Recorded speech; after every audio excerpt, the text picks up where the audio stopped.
So today we will discuss about Elon Musk. I'm reading his book Biography by Walter Isaacson. So the playground start here. As a kid growing up in South Africa, Elon Musk knew pain and learned how to survive it. When he was 12, he was taken by bus to a wilderness survival camp known as a Weld School. It was a paramilitary Lord of the Flies, he recalls.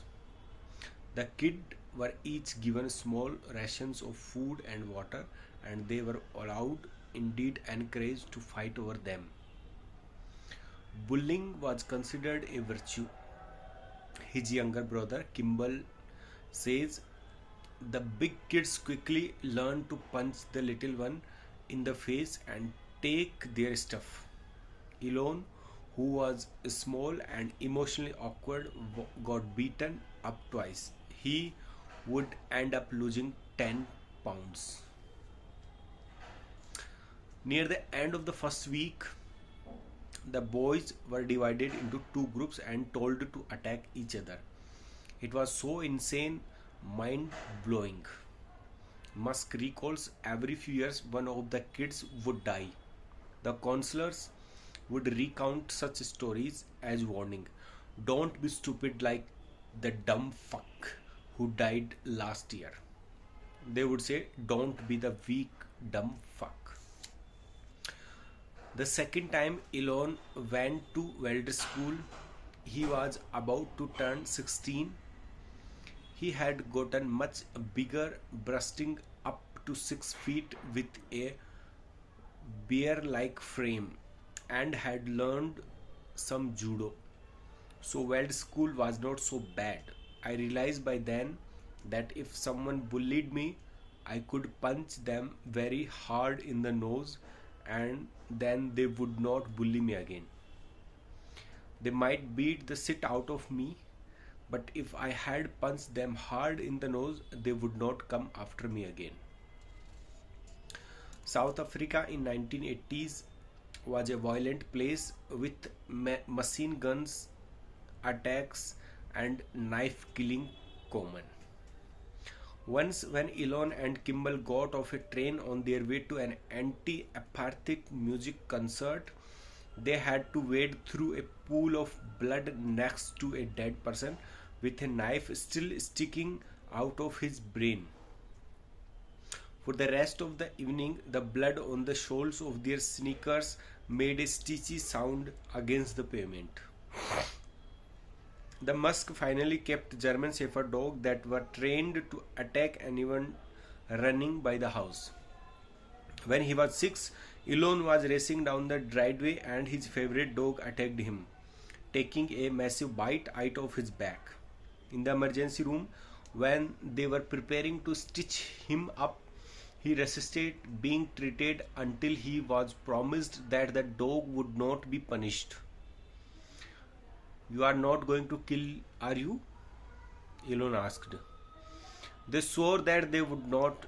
In recounting the story, Musk pauses and stares vacantly for a long time, then they damn well shot the dog dead.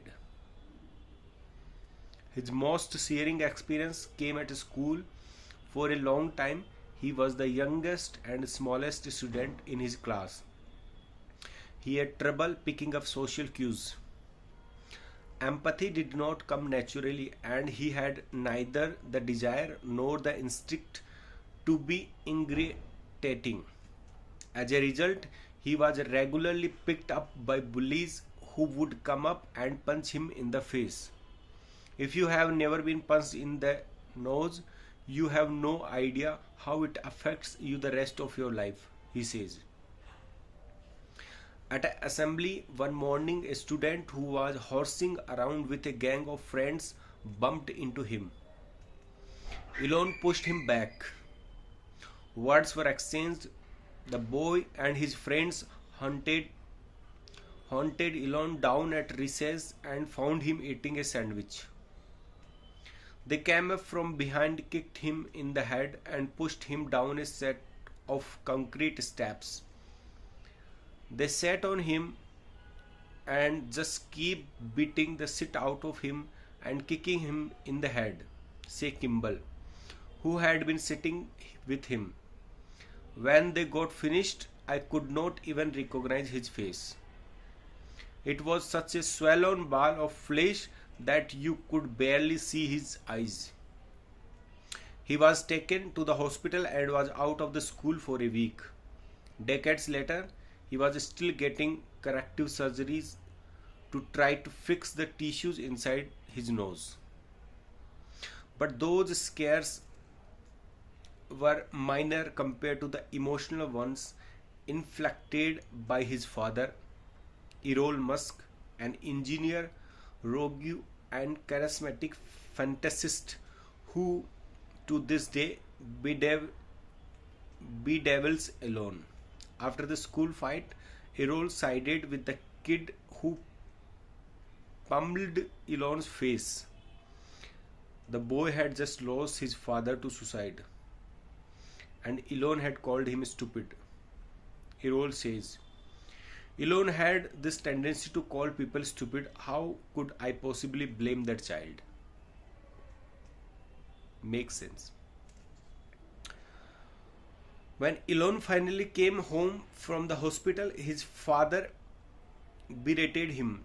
I had to stand for an hour as he yelled at me and called me an idiot and told me that I was just worthless. Elon recalls. Kimball, who had to watch the tirade, say it was the worst memory of his life.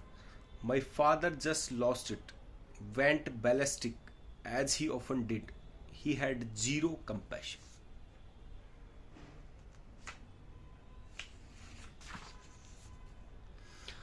But Elon and Kimball, who no longer speak to their father, says his claim that Elon provoked the attack is unhinged and that the perpetrator ended up being sent to juvenile prison for it. They say their father is a volatile fabulist, regularly spinning tales that are larded with fantasies, sometimes calculated and other times delusional. He has a Jekyll and Hyde nature, they say. One minute he would be friendly, the next he would launch into an hour or more of unrelenting abuse. He would end every tirade by telling Elon how pathetic he was. Elon would just have to stand there, not allowed to leave. It was mental torture. Elon says, pausing for a long time and choking up slightly, he sure knew how to make anything terrible. When I call Errol, he talked to me for almost 3 hours and then follow up regularly with calls and texts over the next 2 years. He is eager to describe and send me photos of the nice things he provided to his kids, at least during the periods when his engineering business was doing well. At one point, he drove a Rolls Royce but built a wilderness launch with his boys and got raw emeralds from a mine owner in Zambia until that business collapsed. But he admits that he encouraged a physical and emotional toughness. Their experience with me would have been Weld School quite tame, he says, adding that violence was simply part of the learning experience in Africa. Two held you down while another pummeled your face with a log and so on. New boys were forced to fight the school thug on their first day at a new school. He proudly conceded that he exercised an extremely stern, streetwise autocracy with his boys. Then he make a point of adding Elon would later apply that same stern autocracy to himself and others. Adversity shaped me. Someone once said that every man is trying to live up to his father's expectation or make up for his father's mistake. Barack Obama wrote in his memoir, and I suppose that may explain my particularly malady. In Elon Musk's case, his father's impact on his psyche would linger. Despite many attempts to banish him, both physically and psychologically, Elon's mood would cycle through light and dark, intense and goofy, detached and emotional, with occasional plunge into what those around him dreaded as demon mode. Unlike his father, he would be caring with his kids, but in other ways, his behavior would hint at a danger that needed to be constantly battled. The specter that his mother put in, and he might become his father. It one of the most resonant tropes in mythology. To what extent does the epic quest of the Star Wars hero require exorcising demons bequeathed by Darth Vader and wrestling with the dark side of the Force? With a childhood like his in South Africa, I think you have to shut yourself down emotionally in some ways, says his first wife, Justin, the mother of five of his surviving 10 children. If your father is always calling you a moron and idiot, maybe the only response to turn off anything inside that would have opened up an emotional dimensions that he did not have tools to deal with. This emotional shut-off valve could make him callous, but it also made him a risk-seeking innovator. He learned to shut down fear. He says, if you turn off fear, then maybe you have to turn off other things like joy and empathy. The PTSD from his childhood also instilled in him an aversion to contentment. I just don't think he knew how to savor success and smell the flowers, says Claire Boucher, the artist known as Grimm's, who is the mother of three of his other children. I think he got conditioned in childhood that life is pain. Musk agree adversity shaped me. He says my pain threshold become very high. During a particularly hellish period of his life in 2008, after the first three launches of his SpaceX rockets exploded and Tesla was about to go bankrupt, he would wake up thrashing and recount to Tulula Relay, who became his second wife.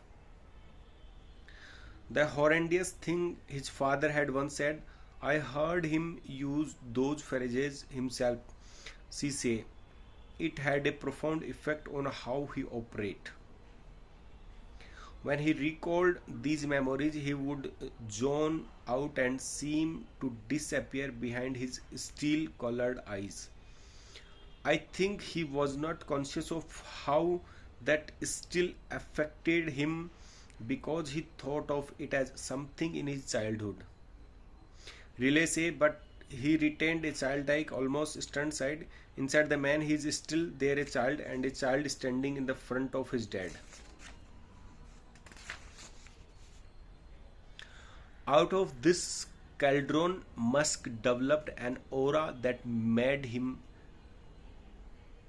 seem at times like an alien, as if his Mars mission were an inspiration to return home and his desire to build humanoid robots were a quest for kinship.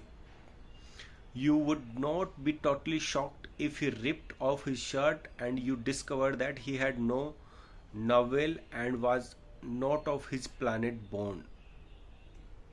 But his childhood also made him all too humans, a tough yet vulnerable boy who decided to embark on epic quest.